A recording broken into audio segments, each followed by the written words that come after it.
but Jake's going to be at my side here. So if anyone has any questions or wants any more information, you could pop the question in the comment box and we'll try to get to it quickly. And of course, we're recording this and we'll share this presentation with you guys as well. So if there's any questions afterwards or we need more follow-up, we can do that as well. So Julie did a great introduction for us, and we're obviously really excited to continue to partner with BGIS on various initiatives around digital signage and occupancy engagement.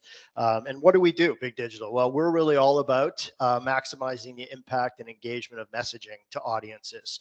And we do that in a lot of different ways. And we've been doing it for a long time. So for 20 years, we've built all kinds of different solutions and interactive experiences and you know, are really experts in digital signage. We're from Toronto. The company's 100% Canadian. We've won lots of different awards, and we really have a full service approach, as Julie said. So we go all the way from coming up with the ideas to building the technology, both the software and the hardware. We sell and rent our technology, we support it, and we also back everything up with analytics and reporting to you know, understand ROI and the value that we're creating. So we work with lots of great brands, both you know, some of the top Fortune 500 brands as well as local brands, and you can see some property companies and real estate development companies we work with as well in lots of different ways. We're focusing with BGIS on a few key areas, specifically these four. So communication infrastructure, messaging around sustainability, data, sensors and analytics, and wayfinding. So those are the things I'm going to talk to you guys about today. We also have a whole bunch of additional use cases that I'll briefly touch on because they're not quite as pertinent or relevant to BGIS, but in this context, we wanted to give a lot of you know, different sort of ideas and things that we're doing because the purpose of this meeting is the art of the possible. So I'll start on the first of the four key areas of focus. The first one is communication infrastructure. And really, this is our sort of philosophy around what we're doing with BGIS around communication infrastructure. It's really about communicating initiatives and around sustainability or otherwise. And, you know, we're giving a couple of different flavors here of being able to fully manage the program. So we do everything on your behalf or as much as you need us to. And we also provide self-service options, which I'll talk about shortly as well. We support the use of QR codes extensively as they really have gained traction since the start of COVID. And of course, multilingual support, all different kinds of file formats, you know, pretty much anything you can think of to put on a screen, we can do. And this actually is an example of the screen that we deployed at Portage 3. And you can see here this example of some Indigenous messaging and communication around Truth and Reconciliation Day. But obviously, you can put a whole bunch of different stuff on a screen.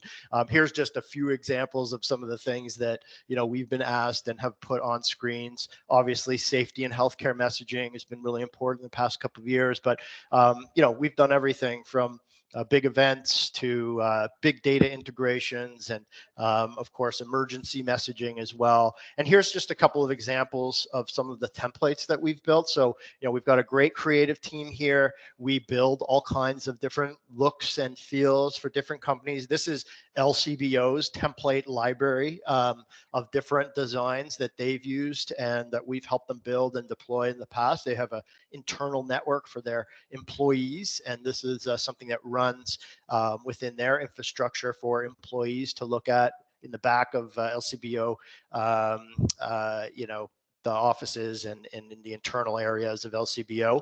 And I mentioned our sort of ability to give you guys self-serve capabilities, and that's really done through our CMS. Very, very simple to use system that we've built that we manage and essentially flexible enough to handle any content. And what we try to do is build very simple templates that can be updated with just you know, a couple of clicks or a couple of text updates, and we can build as many of these templates as are needed for whatever the application is. Back to what we did with PSPC at Portage here, just a couple of examples of the kinds of of content that we were putting together. Welcome messaging for important visitors, holiday messaging. We mentioned Truth and Reconciliation Day. So lots of different sort of messaging that can be displayed on these screens. And actually, if you were looking at this screen, you can see a couple of different components to it. The top area shows the actual occupancy of the 9th floor of that building. We're going to talk about data and sensors and capturing people, traffic, and occupancy in a minute. But what I do want to show you here is our code. So in this instance, on that screen, we essentially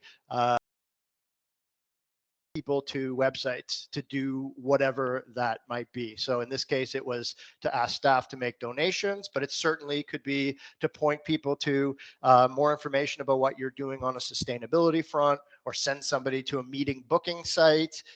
Obviously, lots of different applications to use or to leverage with QR codes. And so we are very good at doing that as well. So let's talk just a bit about the hardware for a second here. And so what I'll point out here is, again, we've got the capabilities both on the software side and the hardware side. So we've got a couple of different options for indoor infrastructure and hardware. As far as the displays are concerned, we have a couple of various sizes here. I'm going to talk a little bit more about hardware in a few minutes, but I just wanted to also talk about a couple of other technologies that we're also familiar with: projection mapping, video walls. If you're not familiar with a couple of these, I'll show you a couple of examples. Obviously, straightforward, and this is some of the work we've done with other landlords and property developers.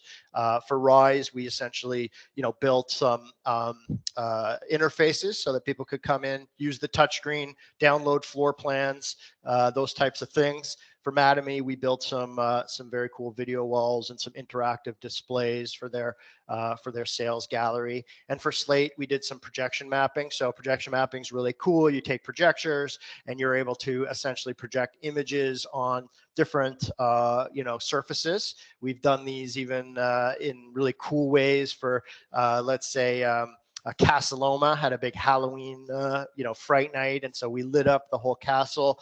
Lots of different cool things that can be done with projection mapping.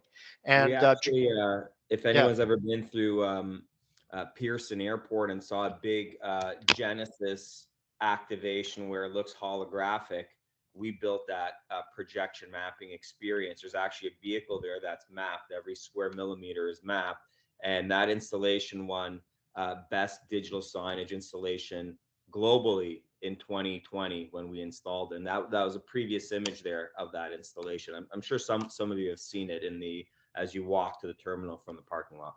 yeah, I think it's in T1 when you get from the parking lot and you're on that little escalator that takes you over. Very cool, Genesis car lit up with projection mapping. You guys may have seen that. The one that I'm showing you guys right now is what Julie mentioned earlier, and this picture was taken yesterday, so this is a very, very fresh. But this was installed at the CD Howe building. There are sensors above each of these doors that are watching to see when someone walks through, and are updating the signage outside of those doors with the actual occupancy within those rooms. And we're also capturing all that data for analysis, which I'll talk about shortly. But wanted to just show you how portable displays here, these two portable displays, mean that we're able to deploy these, move them, position them where we want, not break any tiles, run these kinds of programs and pilots without a lot of, installation, challenges. So, one of our big unique sort of values as Big Digital is that we, build and design and deploy portable digital billboards. And I'll talk a bit more about that as we move into these next few slides here. Just one more detail, Jordan, if you mind going back for a quick Yeah, second. absolutely. Now, of course, again, in a pilot scenario, when we want to move quick and minimize disruption, these freestanding screens are optimal. But if there was a full rollout and we want to deploy innovation like this at scale, we might look at wall-mounted, sleeker, like where the slippery floor yellow sign is. We might want to put eye level screens mounted to the walls and collaborate on a deployment like that together, if it's a long-term permanent installation. So we cover all the bases in scenarios like this. Exactly. Yeah, good point. Thank you. So these are actually our two sort of flagship products. Both of these are essentially manufactured here in Ontario. We build the enclosures. We have patents on how those enclosures are designed. The outdoor one on the right is really unique. There's no other product like it in the market at this point. It is weather rated. It can basically be outside at negative 40 degrees. So what we're trying to do is basically extend messaging into places where it normally isn't. And this type of product that we've built provides a great canvas for us to be able to do that. And we've got this thing engineer certified for winds up to 144 kilometers an hour. Essentially, this thing is a tank. It is not going to fall over. And we indemnify our customers who deploy these structures outside. They're freestanding. They have pockets at the bottom of the unit that allow it to be moved with a hand pump or a forklift. Very easy to move these things in and out. They are large screens, so they attract attention. And what we're excited to announce this year is that we've actually built an innovation to power these units by battery. So why is that so important that we're able to run these things for 20 hours on the indoor and 40 hours on the outdoor? Well, now we really have the freedom to put messaging anywhere we want. Doesn't even matter if there's power or not. Obviously, they need to be recharged, but this type of innovation allows us to take our messaging pretty much to any location, even in the middle of the woods or any area where there isn't power, but there needs to be communication infrastructure. So this is a really unique and big value that we bring with our hardware to the marketplace. And where we're seeing a lot of traction for the battery powered portable digital billboards is at stadiums, music festivals, events. If BGIS has events that it sponsors, and we were at a real estate show that BGIS had a big presence at, these types of portable billboards can be installed anywhere, no cords, and really provide impact and engagement. And that's really kind of the use cases for the standalone battery units. Yeah, and maybe I didn't mention it, but all of these units as well come integrated with cellular modems. So even in some of the installations we're doing with BGIS, we're not actually having to connect to the network because we're able to install cellular modems that are using SIM cards to get data to feed these units. So they're always connected to the clouds. Obviously, for longer and permanent installs, we prefer to use Wi-Fi because it's cheaper. However, these units are equipped to essentially be online at all times via a cellular connection. And what does that mean? Well, it means we can put these again in places like construction sites to drive awareness about what's happening, or to even use QR codes to generate leads. They can be in front of sales presentation centers, in parking lots to give people information, even if the presentation center is closed. And of course, as I mentioned before, using QR codes even outside is a really powerful way to generate engagement and interactivity with the screens themselves. The last one I want to talk about here from a hardware standpoint is something we introduced very recently as well, called Manda.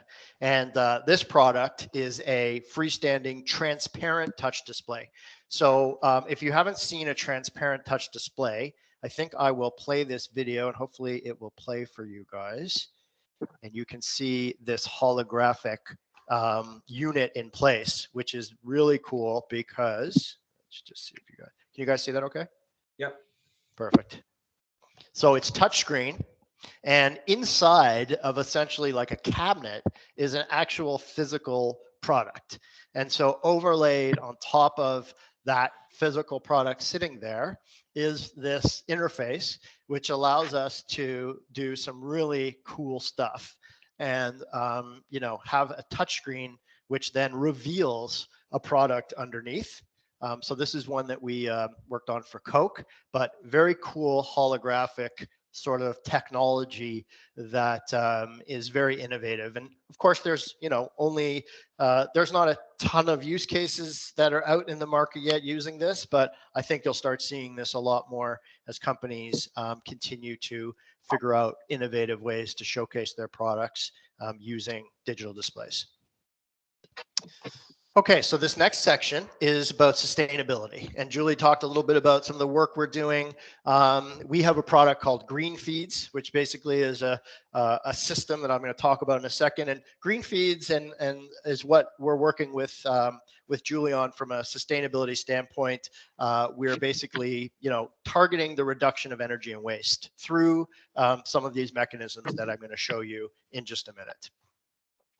So it's built on a few different pillars. One of them is engaging. So here what we do is we provide tips and trivia and fresh content for basically building messages.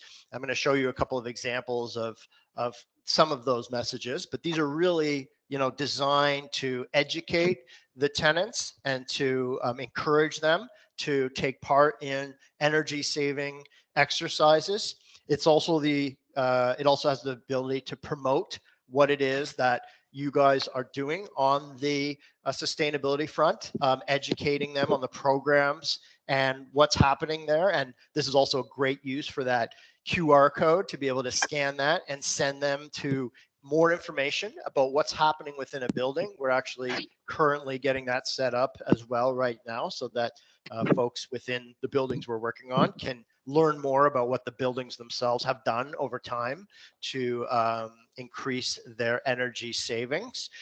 We're also have the ability to measure. So many buildings have smart metering systems where we're able to grab how much electrical use and how much water use happened. And we're able to take comparisons of that and visualize that. So for instance, we can show how much savings happened between 1 month between 1 month and the last, or we can show what that actually means. So let's say, saving 25% last month means that we saved X number of kettles being boiled or X number of laptops being charged, and basically relating back what those savings are in realistic ways that people can understand. And there's a big opportunity if you think really big picture across the portfolio, gamifying this type of engagement. So a lot of money is being spent on ESG initiatives, but how many of those initiatives are visible to the everyday tenant and the people that are coming into the building every day, the employees? Using these screens and visualizing the sustainability initiatives, we can maximize awareness and action. But across the portfolio, this could evolve into true gamification, tracking progress within buildings and ranking which buildings are performing the best. Where do we have the most waste reduction? Where do we have the most gas or electricity reduction? And it's a real big picture opportunity here to bring this type of innovation forward and be the first organization to do that on a mass scale, leveraging gamification and the integration of your data. Yes, thank you, Jake. Yeah, we'll show you a little bit of some of the stuff we've done on gamification as we go here too. We certainly are experts in gamification as well. So I'll talk about that as we go too. But great point, Jake, around gamifying the energy saving process. Certainly a great way to motivate people to actually take part in it. We also have the ability to curate social feeds and post those as well. So lots of great sustainability content on the internet and certainly in social. So good place to find fresh content and obviously highly curated content that can be displayed there. As far as hardware for sustainability messaging, well, of course we have our own, which is the freestanding displays, but we also can put these messages and all of our messaging on current and existing displays. So are there underutilized digital signage investments in your buildings? Are there signs that could be better used running sustainability messaging and engaging tenants? I mean, perfect. This type of content and what we're building here, this library that that Julie referred to at the beginning of this call. This is going to be a great resource to utilize for screens that may not be engaging tenants very much anymore because maybe the content is scale, maybe the content is not as engaging or creative. And so this is a great program that we're working on here that I think is really going to help to to leverage some of your existing digital signage that may not be providing the best ROI at this point. Here's a couple of examples of just sort of some of the content that we're talking about. Bring your own container, leave your faucet on cold. Some great tips to help reduce, the carbon footprint. And we do this in creative ways, like trivia. So, we've got very specific trivia built around, BGIS initiatives to help to educate the tenants on, how to dispose of their waste more effectively and how to save energy and how to save waste while they're at the office. And this actually is a great picture because it is the live picture of the unit that is running at Guy Favreau with the sustainability messaging, and obviously as a standalone portable billboard as well, so that it can basically be placed anywhere that the foot traffic is. And we recommend that these billboards go to any location where it has the most impact. So that could be break rooms, it could be office kitchens, it could be lobbies, it could be stairways, lots of places where these units can go. So let's talk a bit about the data and the analytics and the sensors. This image right here is something we worked on together with PSPC in terms of envisioning what a sort of dashboard might look like, showing what the occupancy is of a building by floor. And obviously this can be displayed on different types of devices and on the digital displays themselves. And you'll see as we go through here that this data can be extremely valuable. I mean, the insights are can really give you guys a lot of knowledge and insight into how these buildings are being used. And that will allow you to make some really good data-driven decisions about how resources are deployed. And it will also allow you to make some real good decisions about how those spaces are actually being used and what should go on with those spaces going forward. So I'll talk just a minute about the sensors that we're using. Note that we have a huge amount of expertise in sensors. We've used all kinds of different sensors for people tracking over time, Wi-Fi sensors, Bluetooth sensors, LiDAR, pretty much anything you can think of. What we found for the deployments we're doing with the Government of Canada and BGIS is something that is extremely safe and extremely anonymous. It is a thermal sensor. It basically just looks at body heat. So there's no way to tell who that person is. We're not collecting any mobile data. So it's extremely, extremely anonymous and very, very, accurate, which is what we need. And essentially what this does is it tracks, whenever anybody enters a door or comes out of a door, so inside and out. And then what we do is we log all of that within a dashboard so we can provide live insights onto what is actually happening, who is in those areas, how many people are in there at the current time, and also how many people have been there historically. Again, then we can start looking at, what is the usage by day? What's the usage by hour? What areas are being more heavily used and when are they being more heavily used? And with that, you're able to really prioritize resources. So for instance, maintenance resources can be changed so that cleaning schedules are done on demand. And that will allow us to not clean things when they're not dirty and make sure that things that are very dirty get cleaned more. And so this really, the pilot that we're running there at CD Howe is specifically designed to, look at this type of benefit. And also the second benefit, which is, having evidence to make real decisions about the space themselves. And certainly for PSPC, this is an obvious, obvious benefit. Understanding, what's happening in the building lets you better plan for how much space you need and better right size for perhaps spaces that are being underutilized. And make decisions, right, about repurposing space and making sure that the spaces that are being used are actually fit with the work patterns of the employees that are using them. Yeah, on this use case in particular and the previous one of optimizing maintenance, at the end of the PSPC pilot, we had a big presentation with the PSPC executive team. At the time, the Deputy Minister Stefan was in that meeting, as well as the leadership. I think some BGIS staff like Daniel were also in the meeting. So the Deputy Minister at the time, Stefan, was um, really focused on this use case because it could be worth, millions and millions of dollars in optimization. He gave the example where PSPC tenants, other government of Canada agencies, are asking, when the lease is up, where they ask for more space and more real estate, when in fact their areas might be 30, 40, 50% occupied. So this type of data could be used when renegotiating leases and providing evidence-based information when those leases are renegotiated to actually prove that, hey, you actually don't need more space, you actually need less space, and we can repurpose space, and we can consolidate entire buildings and identify properties that could be sold off because they're underutilized.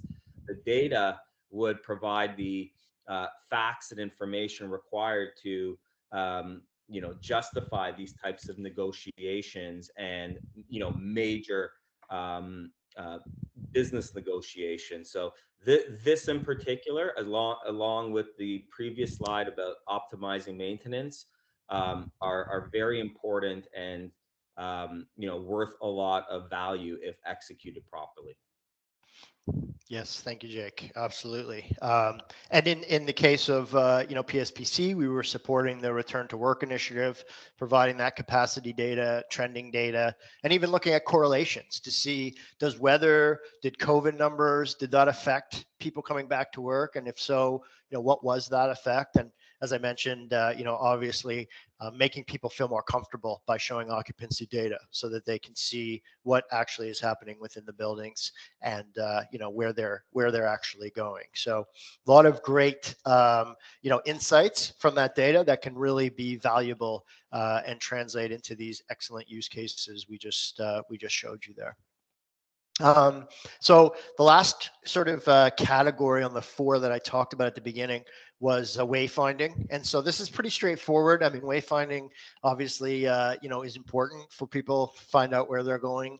And we can do this in lots of different flavors. We have, from all the way from just here's a flat image to here's an interactive floor plan to scan your QR code and have this map actually move to your phone and use your phone to navigate, or complex sort of 3D mapping that you've probably seen at some of the malls out there these days on their directory services. And of course, because we're able to put these units wherever we want, these can actually be temporary or permanent wayfinding units. And here's a good example of one that was temporary for a festival we did at Budweiser Stage. You would be surprised how many people don't know where the washrooms are at Budweiser.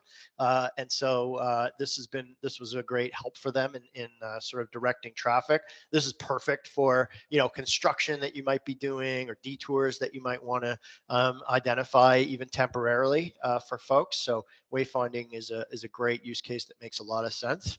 And so now I'm going to just sort of jump into a few of the additional use cases that perhaps don't apply specifically to BGIS, but might give you guys some ideas about some ways that you might want to get creative about what digital signage can do. And these are some of the things that we've done in the past with some of our agency or brand direct partners that we work with. So this one here is a billboard that we put out for the Raptors for the playoffs. Maybe I'll play this little YouTube thing here if you guys can see that. Okay, just give you a quick overview of what we did there for the Stanley. Oh, this one's for the Stanley Cup playoffs and for the NBA playoffs as well. So we were down for both of them with MLSC. Had some really great feedback as well from from them about the work that we did and the deployment we did with them. Lots of fans in Jurassic Park. This is an area where they don't have any digital signage. They certainly have lots of digital signage inside Scotiabank Arena, but they definitely don't have any in the Jurassic Park area. And so this is a great place to support sponsors and advertising within that area with contesting and QR codes and all that great stuff. So very, very powerful sort of area to put these screens. And really, we were the only company that had technology that was able to support that type of deployment. So I'll move on to the next one, and obviously, you know, that type of deployment I just showed you there is perfect for events that you guys might be having as well. This one here is an experiential game that we put together. So we mentioned, you know, we are experts at gamification. This one here is a game that we put together for TD for one of their experiential events that they did. Really cool engagement. You know, gamified experiential. You'll see there was like a music sequencer. So you basically sort of created your own music track within our system, and then they can play them and download them and all that good stuff. So it was at a music festival. There was a music, you know, theme to this, and you know, we built a really cool game that people were playing, and you know, obviously TD was very happy and dancing at the end of it with with how good that went. So we're very proud of the work that we did with TD for that experiential event. And this one we recently did, which, you know, this one's my favorite. It's really extensive. It's something we did with Lego. You can see here we built you know, a framework and a cladding that matched the Lego look and feel. And we did this entire program. So what's really neat, if you notice, is that these units can actually be put into windows of storefronts. And with the QR code, you can scan that QR code from that screen in the window, and you can actually start playing this game from your phone. So when you scan it, it then connects you to your phone. It lets you play the game, and then lets you enter your leaderboard, you know, your name for the leaderboard. And so this sort of gamified experience that is, you know, displayed in a window screen, highly innovative, very, very new tech, and was received amazingly by Lego and the fans who were able to, you know, use their screens to play these stunt games. Very fun game, actually. So extensive work, but I wanted to show that because really innovative in the way that we were able to interface with people who are on the street and play games within a window of a store. Maybe not as fun, but to be stated anyway. All kinds of different video and animated content. We've done work for Marble Universe and MTV and other you know, video production companies that want to highlight their shows and actually have a lot of video and movement and dynamic content within those screens. And we also support pop-up commerce. So that's another area of digital signage that we've worked extensively in, as far as providing, you know, integrated terminals. You'll see on the next slide, we actually can put payment terminals on these units as well, so they can accept payments, or of course, you know, using QR codes to scan and to enter into e-commerce sites, or in this case, to enter into a contest or promotion. Lots of different contests and promotions we've run over time with, you know, connections back to mobile sites for entry, or trivia-based contests. Lots of different ways to use that.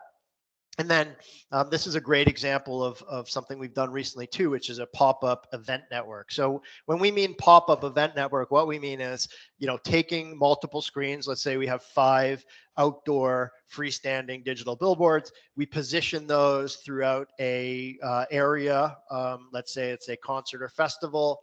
And this one, I think, was for Rolling Loud, which just happened recently with Live Nation. And so these screens were put throughout that facility. Again, I mentioned they're all connected to the internet through cellular routers.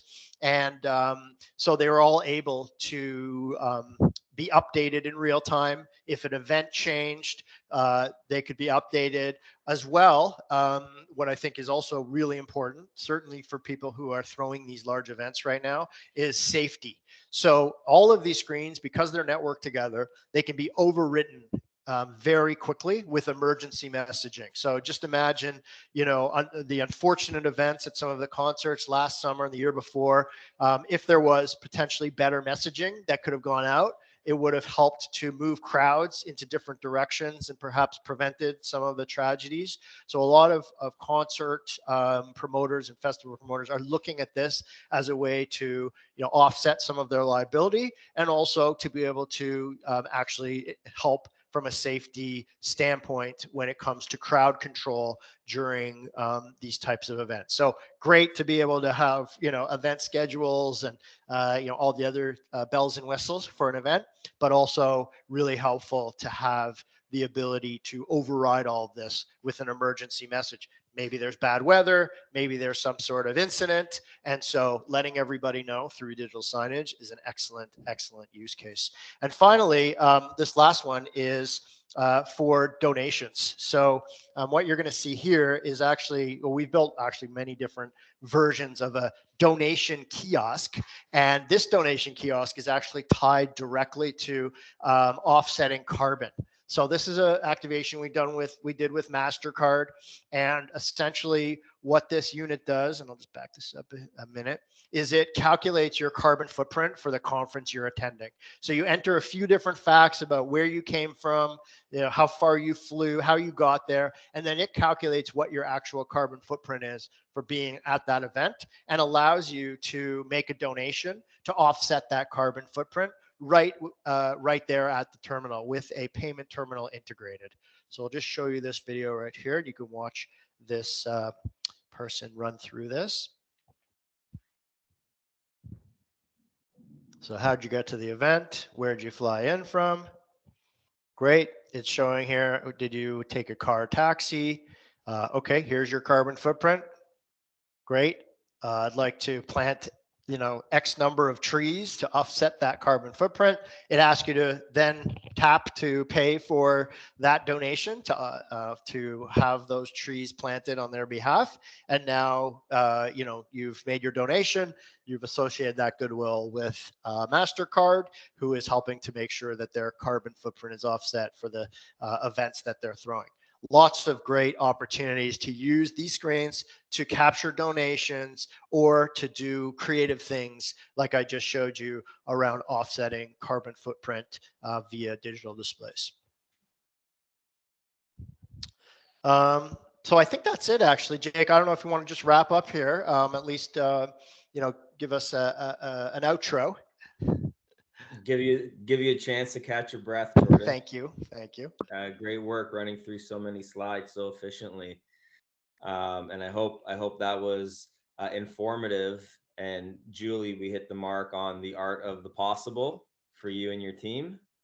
Yeah, we're getting lots of questions, and not necessarily in this chat, but the purpose of this was to generate thoughts about what some of the issues we're facing. And one of the issues I'm personally facing, and some of the folks from PSBC are here, is we want to do in-building digital, is the ability to connect to someone at home, right? Is to have it almost duplicate on an app or something like that.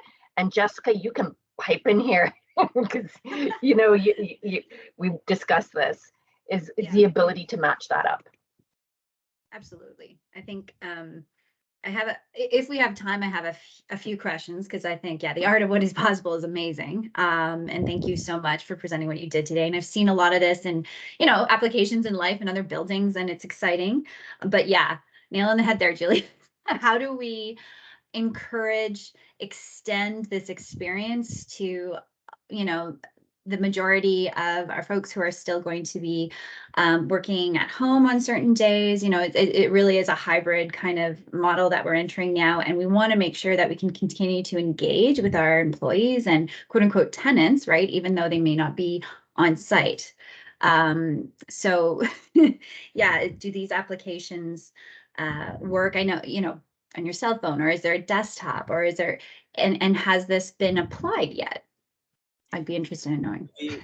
Yeah, the easy answer with the digital signage content in particular, so let's say all the sustainability, that sustainability chapter that we walk through, that's living on a URL, so it's already in the cloud. The display screens, the digital billboards in the offices are visualizing the URL on those screens, but those URLs can also exist on people's laptops and on their mobile devices, and they could be, it's all built with responsive web, so it'll scale from portrait to landscape. It's already kind of optimized for those types of use cases, so we can really display it on any home screen equally to in office. Of course, you know, technologies like the people counting and the data collection, that's very building specific, but digital signage or gamification or the green feet sustainability, all of that could live on people's personal devices as well. Yeah, I think actually the way to think of it is sort of like, think of it like a widget. So, you know, do you guys have an intranet site that people are logging into every day to get work info or to book their schedules or book their meetings? And that widget, which could just, you know, look like an ad or look like a whatever size you want it to be, basically, we're just taking, as Jake said, sort of a web page that we've built through our CMS and displaying that on a screen. That same widget can be put in any location on any device, whether it's a mobile phone or your website, essentially just as a, you know, as a block of content that can sit wherever it is you think eyeballs will see it. And yes, we've done that quite a bit in different ways. Absolutely. And have you been receiving, I guess, in terms of, I guess it's in part gamification for me. You know, we tend to see, especially with sustainability, and I guess anything, right? The kind of messaging fatigue. Like, it's good to see, and it's different, and it's flashing, and it's new, and then people kind of are like, yeah, it's there. So that interactive component is great, right? The interactive, like, okay, click that, see that. But I'm also curious, and I'm guessing, assuming the answer is yes. Is there opportunity to, you know, consolidate feedback acquired over a period of time? Like maybe part of it during the day is in the morning, you know, there's a question on part of the screen or on your desktop, you know, whether, because wellness is another big component of sustainability. How are you feeling today, right? Like, and, you know, at the end of the day, it's like, well, you know, 44% of you kind of said yay, nay, or whatever the case is, or did you bike to work today? And then it's kind of almost like a live little display at the end of that period too. It's like, hey, congratulations. 20% of you bike to work, and that, you know, enables these types of benefits. So I'm, you know, interested in, and I'm guessing again, the answer is yes, but also understanding if you're collecting that type of kind of live feedback and then reporting on it or messaging it, you know, where does that data go to? Is that accessible for us to go back to after the fact and kind of use for our own purposes? And I guess also, can it connect? Well, there's two parts. Can we connect this to smart sensors? I'm guessing, because we're talking about, you know, the sensors for occupancy and stuff, but like, you know, smart buildings and or sensors that we might have in the future on our waste and stuff. So again, I think there's so many good things that can happen here. I just want to confirm, yay or nay, is it possible? Or yeah, it's kind of what we're aiming for as Big Digital with BGIS, is to really partner up and put big picture programs together where we can be that innovations and creative resource that supports these types of initiatives. So, I mean, the short answer is absolutely, we can build out any program that reflects your vision and your unique use cases. So, I mean, that's Jessica, that's obviously a very creative vision. And with the real-time content, I mean, it'd be fairly easy to execute with, you know, the screens asking with a QR code, like to your point, question or participate now. There could be incentives and pricing. QR code takes you on your mobile device to add whatever or answer any questions you might have. And then all that could be visualized, whether it's leaderboards or graphics or tables, and that can extend on the displays and onto people's personal devices as well, all through a cohesive infrastructure that we could build out. So it really, the limitation, it really comes down to the vision and the creativity. That's the limitation. So whatever we want to build out, we can collaborate on and execute a strategy for. Yes. And just FYI, for Complex Favreau, I know Ishraq's on. We want to link to energy data because Ishraq is leading that, so she's in charge of energy. So that's a good pilot for looking at that, whether it be through Power BI or something like that. 111 Sussex, they don't know this, but I would like to link to Oscar as well, to sometime they don't, Edward doesn't know that yet. And Michael and I are talking about other things. We're going to set up a meeting around the current screens that we have as well. So maybe we look at Oscar at CD Howe as well, but that's something that we don't want to interrupt the washroom project with that because we have another screen. So, these are all the things we're going on using a current infrastructure as well. So lots to happen in that area, but Jessica, you hit the nail on the head when you ask those questions, because that's where we want to go. And we can test it out with the 3 pilots we have right now. And that's the whole point, to do it at small scale so we could see it, and then we can envision it on a larger scale. And just FYI, I have to say this, if we do anything on a larger scale, we have to go to RFP. So just to let you know, that's the next stage we're going to talk, and I'm going to actually book a meeting with procurement. Ishraq asked me to do it before year end, and I said, stick needles in my eye, I can't do it before year end. So, but it's a possibility of going to more to getting it through the procurement process. So a lot of the folks on this call can just go and purchase a screen. So that's also the next step as well, as we configure the bigger picture as well. So those are some of the next steps. Yeah, thank you. And Jessica, yeah, I mean, what a great idea. We would love to have an opportunity to help implement that with you guys, and feel very capable that that's something we could easily achieve.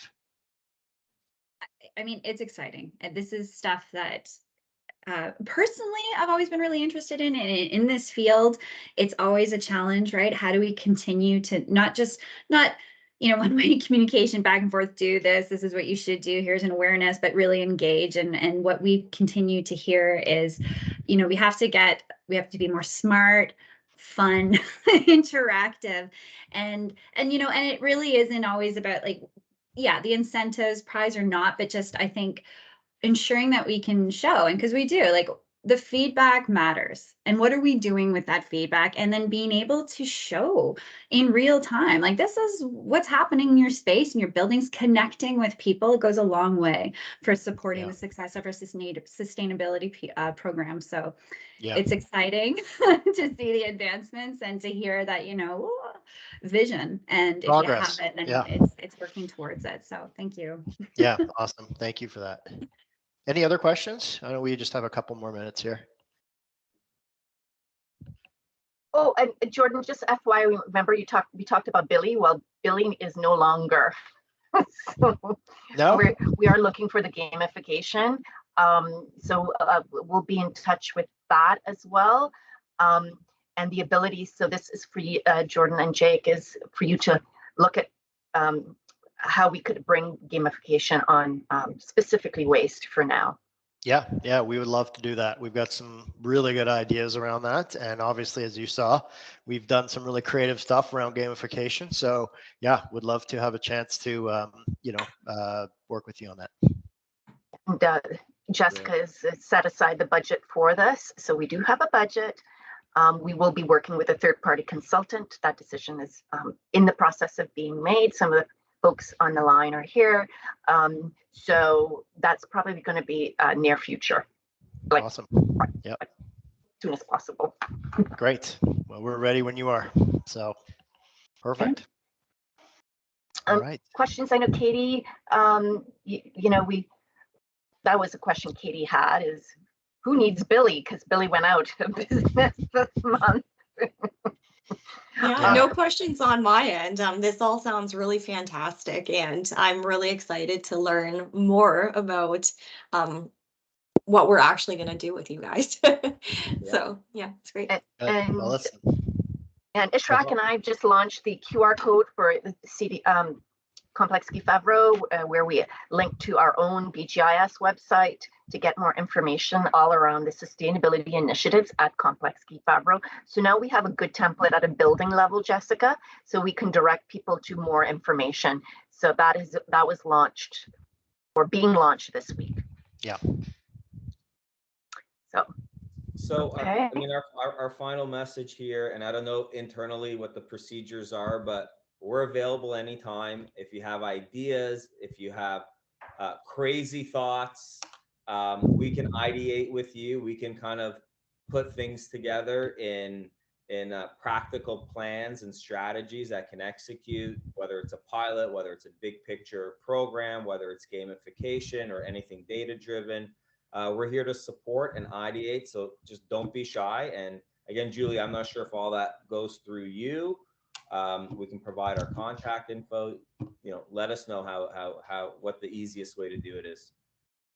Yeah, it'll be coordinated. For CD How, Michael is going to reach out to you, Jordan. The ongoing with just general program is myself with PSPC and eventually the consultant. So that consultant's going to be brought on board.